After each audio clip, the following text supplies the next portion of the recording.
Assalamualaikum warahmatullahi wabarakatuh. Halo guys, balik lagi bareng gue Bang Adu di HD Movie. Ada pisan, BTW apa kabar kalian semua para headers dimanapun berada. Sebelum kita lanjut, kuatkan iman dan imin kalian saat menonton film yang satu ini, karena pada kesempatan kali ini gue akan mereview sekaligus membahas film yang pastinya kalian akan suka.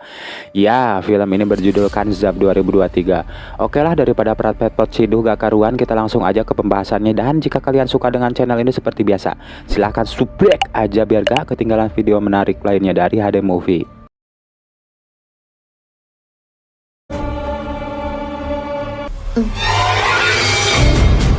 Bisa kita lihat skuad jin piaraan Semedi pun ikut berjamaah mengikuti Rahayu.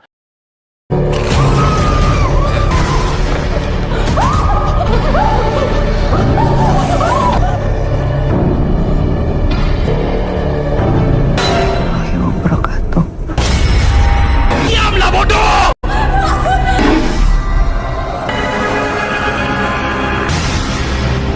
Dan kini berkat kemampuan spesial yang Rahayu miliki, jin piaraan Semedi menjadikan Rahayu sebagai junjungannya.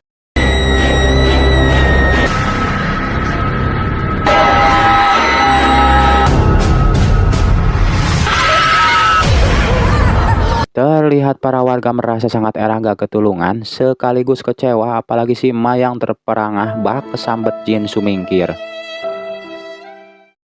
Di keesokan harinya, Rahayu yang pulang untuk beristirahat terlihat kesal saat memergoki si ibu sedang bernegosiasi dengan maklar guna menjual ruko peninggalan ayahnya. Melihat Rahayu datang, si ibu langsung mengakhiri obrolan dan beranjak menghampiri Rahayu.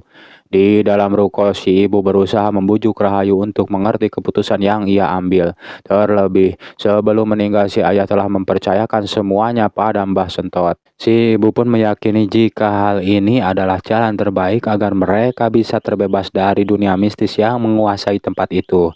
Si ibu pun mengungkapkan jika saat melakukan sumpah pocong ia mengalami teror mengerikan dari makhluk-makhluk gaib piaraan Semedi.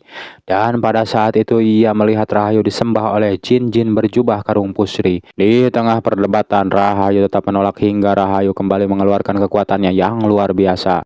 Itu nafsunya Mbak Sentot temuan setan banget, Bu. Yang setan dia yang membunuh Bapak. Lagi-lagi Rahayu kerasukan dan mengungkapkan jika Mbah Sentot merupakan dalang dari kematian si ayah. Terlebih pada saat itu Rahayu melihat gelagat aneh si Abah Sentot dengan seorang pria yang memiliki luka di wajahnya seperti manusia bertopeng. Itu harta bapakku.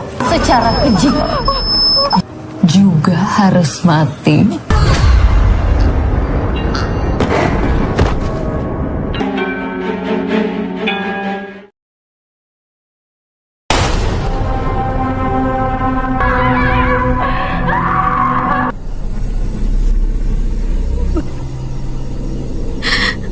Singkat waktu, Rahayu yang merasa stres dan tidak bisa mengendalikan emosinya mulai mendatangi mushola untuk menenangkan diri.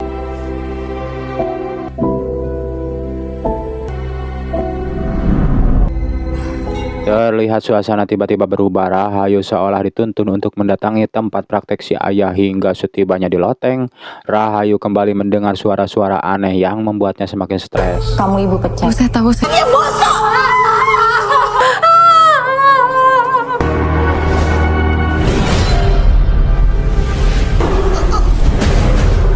Rupanya kejadian ini hanyalah tipu daya iblis Orai Picung untuk merasuki tubuh Rahayu.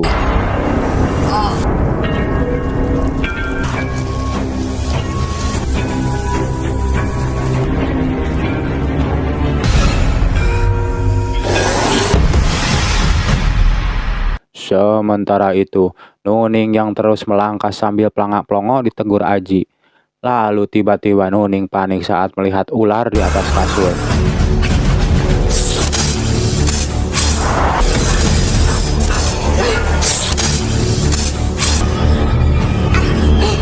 Di saat itu pula Rahayu yang siuman langsung merasakan firasat buruk yang terjadi pada Aji dan ibunya.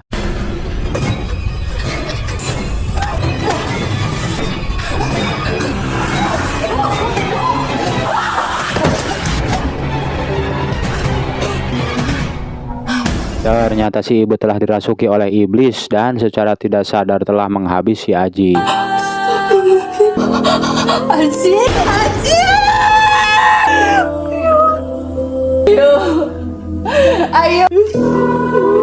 Di tengah kesedihan, tiba-tiba si ibu melihat kedatangan Semedi dengan tubuh yang bercahaya.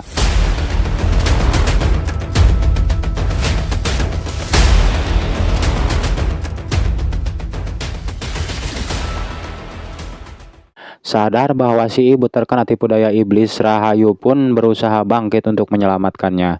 Namun sayangnya Rahayu yang lemas gagal menyelamatkan si ibu yang tewas mengenaskan bak orang yang gagal makswin.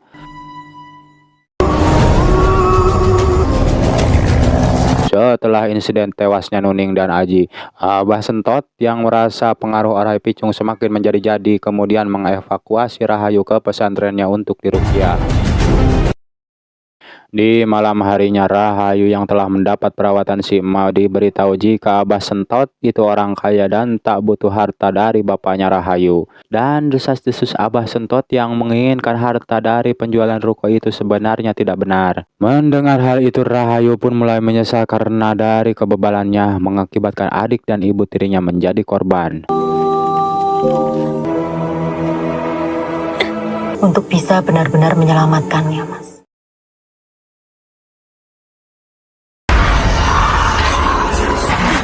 Di tengah malam, si emak yang mendapat petunjuk dari Aji langsung memberitahu jika si Abah harus secepatnya mendatangi musola Al-Makmum dan mencari tongkat sakti Orai Picung milik Semedi.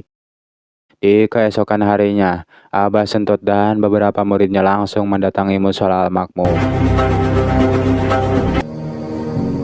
Kak, tah nempel sama kamu.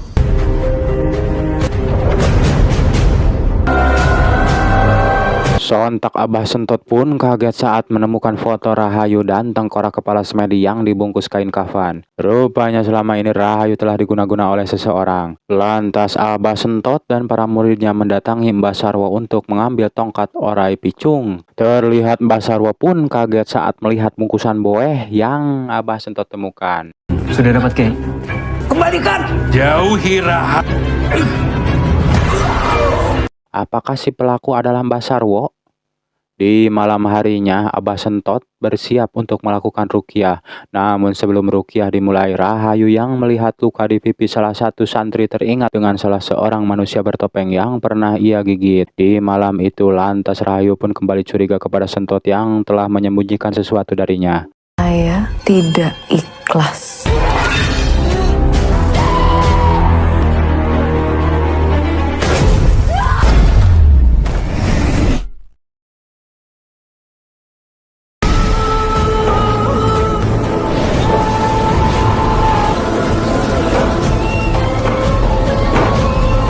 Dan kini, iblis Orai Picung pun telah menguasai tubuh Rahayu. Abah Sentot berusaha menyadarkannya. Namun Rahayu berkata jika selama ini Abah Sentot telah melindungi salah satu pelaku yang telah menghabisi ayahnya. Mendengar hal itu sontak membuat si Abah teringat dengan Sarwo.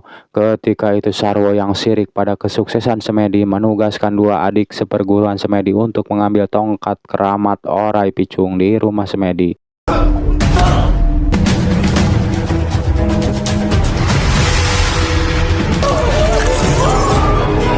Dan rupanya salah satu dari manusia bertopeng itu adalah anaknya Abah Sentot. Dan kini ia yang merasa berdosa memohon ampun pada ayahnya dan berjanji akan bertobat. Mendengar hal itu, Rahayu pun semakin murka karena Abah Sentot malah melindungi para pelaku yang telah menghabisi ayahnya. Ia pun langsung menggunakan kemampuannya untuk mengendalikan anak Sentot. Dapatkan ampun dariku! Kita semua ini adalah...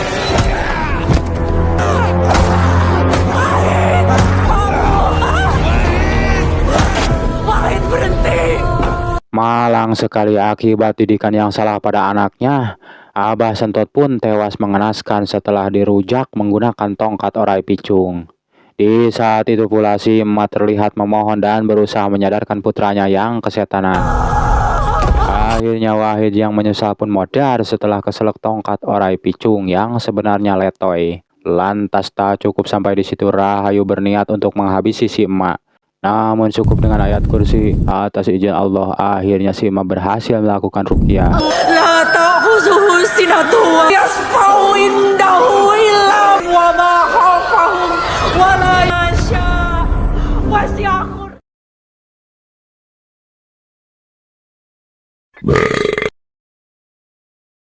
Singkat cerita, Rahayu terlihat menghampiri si Ima yang sedang nyekar di makam suami dan anaknya. Lantas si Ima yang sudah ikhlas meminta Rahayu untuk berserah diri kepada Allah dan membuang semua dendam. Si Ima pun menambahkan jika hanya Rahayu sendiri yang bisa memutuskan kemampuan itu, dan agar Rahayu terhindar dari pengaruh iblis Orai Picung. Si Ima dan beberapa santri terlihat menguburkan tongkat keramat Orai Picung peninggalan Semedi. Sementara di sisi lain, Musola Al-Makmum kini terlihat ramai didatangi para jemaah. Lalu film pun berakhir. Tamat.